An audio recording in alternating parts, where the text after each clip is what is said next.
Kishini ixlosini zaiflashtirib tashlaydigan bir kasal bor.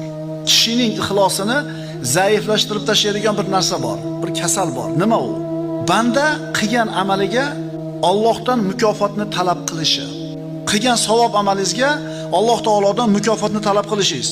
Parvardigor, men namozni o'qidim, endi so'raganimni ber. Parvardigor, men pul sarflab hajga, umraga bordim, endi so'raganimni ber. Mukofot qani? Nimaga bermayapsan? Biz savobli ish qilib turib orqasidan so'raymiz, ha? Lekin bu so'rayotganimiz Allohning fazlidan bo'lsin.